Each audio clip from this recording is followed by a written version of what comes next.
आपने कभी सोचा है कि अगर बिजली ना हो तो हमारी लाइफ कैसी होगी? आज घर से लेकर ऑफिस तक और सड़क से लेकर फैक्ट्री तक आपको बिजली से चलने वाले उपकरण दिखते हैं। बिजली के आविष्कार से इंसान के रहन-सहन और जीने के तरीके में एक क्रांतिकारी बदलाव आया है। लेकिन क्या आपको पता है कि बिजली बनती कैसे है और बिजली बनाने के लिए किन मटेरियल्स का यूज किया जाता है? तो दोस्तों, बिजली बनाने के लिए कई मटेरियल्स का यूज किया जाता है। जी हाँ, जिसमें कोयला सबसे ज्यादा यूज होता है।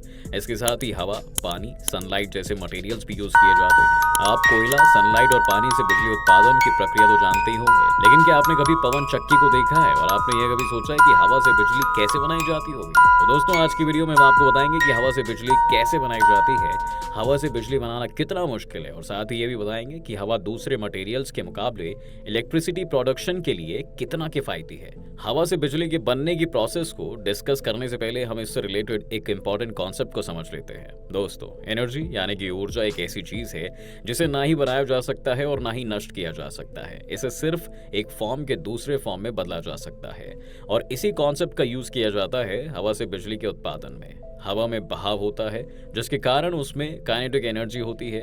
उसी काइनेटिक एनर्जी को विंड टर्बाइन मैकेनिकल एनर्जी में कन्वर्ट करती है, जिसे फिर एक जनरेटर इलेक्ट्रिकल एनर्जी में कन्वर्ट कर देता है। दोस्तों, हवा से बिजली बनाने के प्रोसेस को हम दो पार्ट्स में समझ सकते हैं। इसके पहले पार्ट में विंड टर्बाइन यानी कि पवन चक्की का सेटअप करना, जबकि दूसरे सेक्शन में इसका वर्किंग प्रोसेस शामिल है। सबसे पहले हम पहले पार्ट यानी कि पवन चक्की को सेट करने के बारे में जानते हैं। सबसे पहले एक सही जगह को सिलेक्ट करने के बाद विंड टर्बाइन को वहां पर इंस्टॉल किया जाता है। इसके लिए विंड टर्बाइन के टावर को कई सेक्शन में बांटा जाता है। कई सेक्शन में बनाकर फिर उसे आपस में जोड़ दिया जाता है। टावर के सभी सेक्शंस होलो सिलेंड्रिकल शेप में होते हैं। टावर का सबसे निचला सेक्शन सबसे ज्यादा डायमीटर का होता है, जबकि सबसे ऊपर वाला सेक्शन सबसे कम डायमीटर का होता है। यानी कहने का मतलब यह है दोस्तों कि हाइट बढ़ने के साथ साथ टावर का डायमीटर घटता है। इसके पीछे की वजह यह है कि सबसे ज्यादा लोड सबसे नीचे के सेक्शन पर आता है और इसीलिए इसे ज्यादा मजबूत और बड़े डायमीटर का बनाया जाता है। इसके साथ ही टावर को खोखला यानी कि होलो भी बनाया जाता है। इससे सभी केबल्स को टावर के अंदर सेट कर दिया जाता है, जिससे कि केबल सेफ रहते हैं। इसका एक फायदा ये भी होता है कि पूरा टावर कम वेट का होता है, जिससे इसके बनने में खर्चा भी कम आता है। टावर के अंदर सीढ़ी बनी होती है, जिसका यूज पवन चक्की यानी विंड टर्बाइन के रिपेयरिंग के दौरान किया जाता है। अगर टावर होलो नहीं बनाया जाता तो एक अलग से सीढ़ी का इंतजाम करना पड़ता है, जिसके कारण खर्च और बढ़ जाता है। वहीं अगर बात करें तो टावर के अंदर जाने के लिए इसके सबसे निचले सेक्शन पर एक एंट्रेंस गेट लगा होता है, जिसे जरूरत पड़ने पर खोला और बंद किया जा सकता है। टावर हाइट भी इलेक्ट्रिसिटी जनरेशन में एक इंपॉर्टेंट फैक्टर होता है। हाइट के बढ़ने से एनर्जी ज्यादा प्रोड्यूस की जा सकती है, लेकिन इसमें प्रॉब्लम ये होती है कि फिर उसे सपोर्ट देने के लिए एक्स्ट्रा एफर्ट की जरूरत पड़ती है। इससे एनर्जी जनरेशन का कॉस्ट बढ़ता है।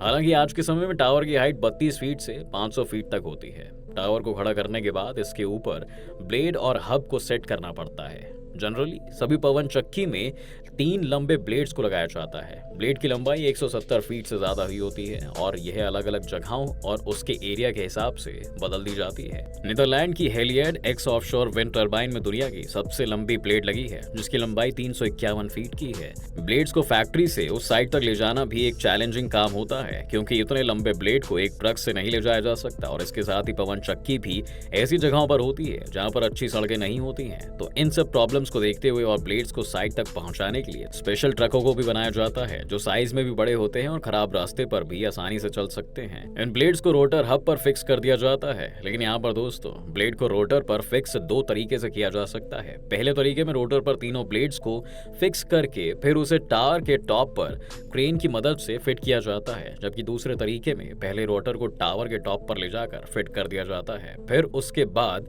एक एक ब्लेड को क्रेन की मदद से रोटर में फिट किया जाता है। इन दोनों में से किस मेथड का यूज किया जाएगा ये डिपेंड करता है एरिया और ब्लेड के वेट पर। दोस्तों, पवन चक्की का सबसे इंपॉर्टेंट कंपोनेंट को नसेल कहते हैं। यह टावर के ऊपर लगा होता है और रोटर इसमें फिक्स हो रहता है।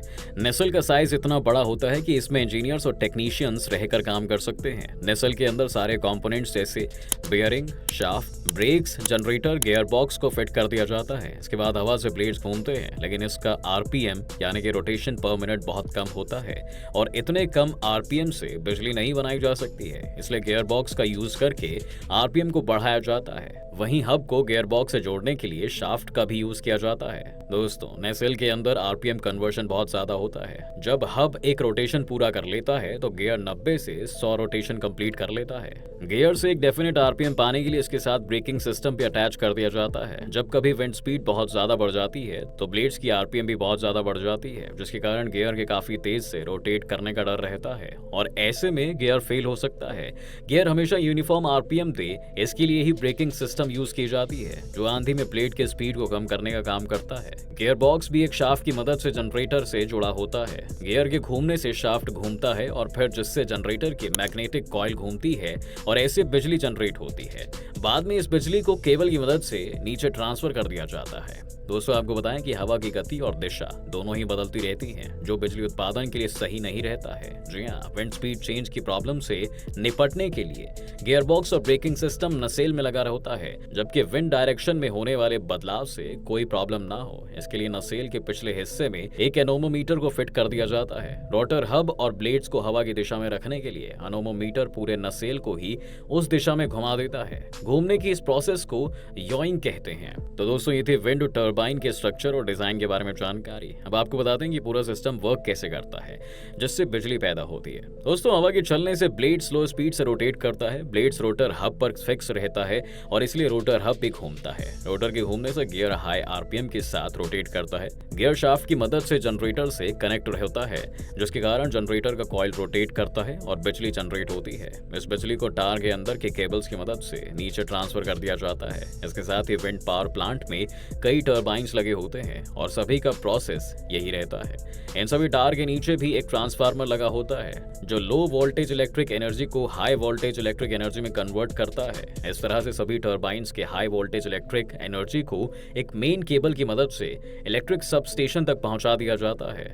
दोस्तों, अब तक आप हवा से बिजली बनाने के पूरे प्रोसेस को समझ चुके होंगे, तो अब इसके कुछ प्रोज और कॉन्स के बारे में भी जान लीजिए। विंड टर्बाइन का सबसे बड़ा फायदा ये होता है कि बिजली बनाने के पूरे प्रोसेस में बहुत कम कार्बन एमिट होती है, जिसके कारण हवा से बिजली उत्पादन की टेक्निक को इको फ्रेंडली माना जा सकता है। इसका दूसरा फायदा है फ्री विंड का यूज। जी हाँ, यहाँ आप ये भी जान गए होंगे कि इस मेथड में हवा का यूज किया जाता है, जो सभी को फ्री मिल जाती है। और तीसरा फायदा यह है कि हवा का अनलिमिटेड स्टॉक, यानी कि जहाँ एक तरफ कोयला, पेट्रोल, डीजल आने वाले समय में खत्म होने वाले हैं, तो वहीं हवा यानी कि विंड कभी भी समाप्त नहीं हो सकती। वैसे इन फायदों के साथ विंड टर्बाइन के कई नुकसान भी हैं, जैसे कि विंड को सेटअप करने में बहुत ज्यादा खर्च लगता है। इसके साथ ही प्लांट को वहीं पर सेटअप किया जा सकता है जहां पर हवा हमेशा अवेलेबल रहे, जैसे कि समुद्री इलाका या फिर डेजर्ट एरिया। अगर हम विंड पावर प्लांट की तुलना थर्मल पावर प्लांट से करेंगे तो इसकी एफिशिएंसी बहुत कम मिलेगी। मतलब कहने का ये है कि इससे इनिशियल कॉस्ट ज्यादा है और एनर्जी कम प्रोड्यूस हो रही है। तो दोस्तों, ये थी detail information wind power plant के बारे में। आपको ये जानकारी कैसी लगी आप हमें कमेंट सेक्शन में जरूर बताइएगा। और अगर आपने अभी तक हमारे चैनल को सब्सक्राइब नहीं किया है तो चैनल को सब्सक्राइब करके बेल आइकॉन को प्रेस कर दें, जिससे कि सभी इंपॉर्टेंट नोटिफिकेशन आपको तुरंत मिल जाए। वीडियो देखने के लिए आप सभी का बहुत बहुत धन्यवाद।